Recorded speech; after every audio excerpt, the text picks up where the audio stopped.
Let's break down 90-90 bear sit transfers. So we are in this movement transferring from one 90-90 base position to the other, but we're not just passively switching from one side to the other.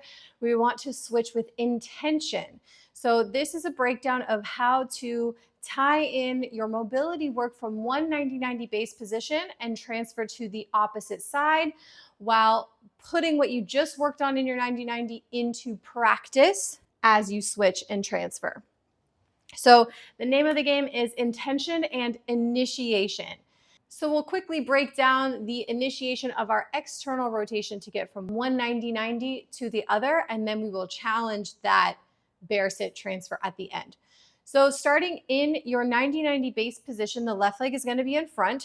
So in our 90-90, we want 90-degree angle at the hips and at the knees. So the legs are straight out from the hips at 90 degrees. We want to make sure the front knee is not outside of that front hip. Make sure the knee is right in front of that hip. And then we want to make sure the knees are bent at 90 degrees and feet are nice and flexed.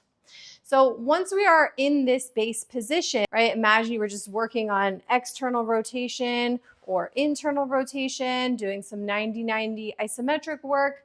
In this position, we're going to transfer to the other side, but we're going to keep in mind the work that we just did in our 90-90. So transferring for today is going to start with the initiation of our external rotation of the trail leg. What that means is we are transitioning from one side to the other by rotating this back leg.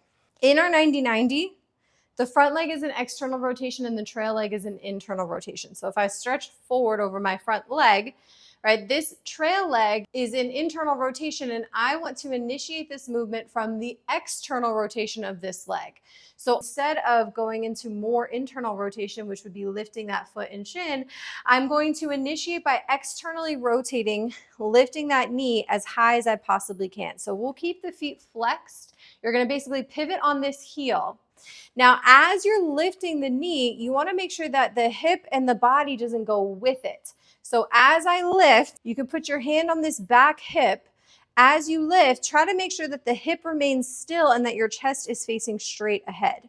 So once you've gone as far as you can go without that hip moving, then you can start to keep rotating from that hip, keep pulling that knee up, but you can start to allow that hip to open. So I'm still keeping my chest facing forward. With each centimeter that knee opens and rotates the hip, I'm allowing the hip to then rotate and open one more centimeter. So this is really the initiation. We're opening the door from this hip and allowing that other hip to go down towards the floor, and eventually, inch by inch, the hip is going to go down and the body is then going to face the center. So now this leg is just kind of relaxing, but this leg is still trying to drive into more external rotation. I open as far as I can without this hip moving. Then I continue to go while opening 1 centimeter here and allowing that hip to open another centimeter. So the initiation is happening from this leg and hip here.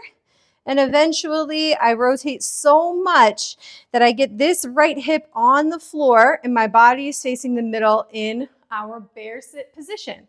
So we can also pause here and do some work in bear sit, right? We can work some spinal stabilization. We can work some external rotation of the hips. We can work some internal rotation of the hips. But if we're continuing that transfer to the other side, we're going to continue driving this knee down. And as I do that, now this left hip is going to start to come up off the floor. So I continue to drive down. Once I can't go any further, that's when I allow that left hip to start lifting up. And then we would just repeat the same thing. So now my right knee is going towards the floor or already on the floor. And then I let my body come to the other side. So let's talk about support from the arms. So as I open that trail leg, I've got both of my arms planted on the floor. As the body starts to open, or that leg starts to open, my body is going to upright itself and my hands can move around to support that. So once I start opening the hip in my body, I reach this arm behind to help stabilize through that bear sit position. And then once again, once I'm in my bear sit, that initiation of that external rotation is going to take me back to the other side, and then my body will follow. Okay, so I'll show you one more time. I'll go from this angle. So I'm in my 90-90. I'm pressed into the floor, stabilizing this position. I'm going to start by externally rotating that trail leg. When I can't go any further, that's when I start to allow the hip to open, but only as much as I need, moving my hands to help support my spine as I'm going upright. With each inch that your body moves, you're going to see if you can pull that knee back more. So I'm trying to pull that knee behind my shoulder, even in that bear sit position, trying to get that knee back. And then once again, pulling that hip, that leg down towards the floor, allowing that left hip to lift, and then letting my body follow. So from this angle, one more time. I'll show you from this angle for this last rep. I'm going to externally rotate, driving that heel into the floor. Once I can't go any further, I allow the hip to open. Pull my torso upright. Keep pulling that knee back behind the shoulder. Keeping the right hip on the floor for as long as possible.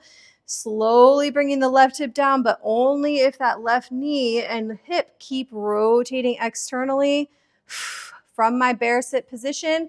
I'm going to keep that external rotation going, pulling that knee down towards the floor, which eventually pulls my body with it.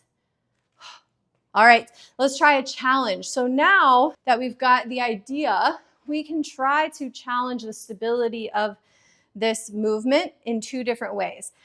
We can do this without holding onto the floor. So we can do this with one hand on the ground the entire time, or both hands off of the ground.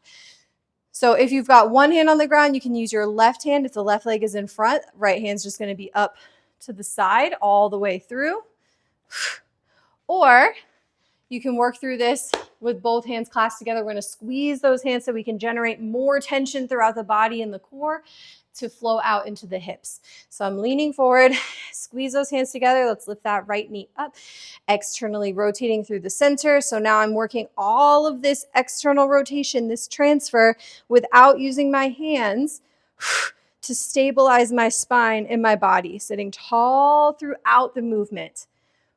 The other way we can challenge this movement, this is either with both hands, one hand, or both hands off the ground, we can lift the legs. So this one I'm going to hover through more of like a butterfly position. So I'm going to lift the trail leg up. Then I'm going to start that same external rotation, but now I'm going to drive my knee up so I can pass my foot underneath. As I bring that left hip down, I'm going to rotate so much that my legs form a butterfly position.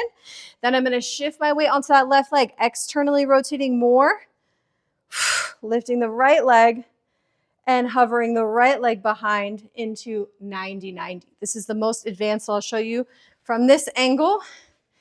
From here, I have no support with my hands, but I lift the right leg, I externally rotate, bring those feet together through that butterfly position. Keep externally rotating on that right side, leaning my body, and hovering that left leg behind. All right, and there you have it.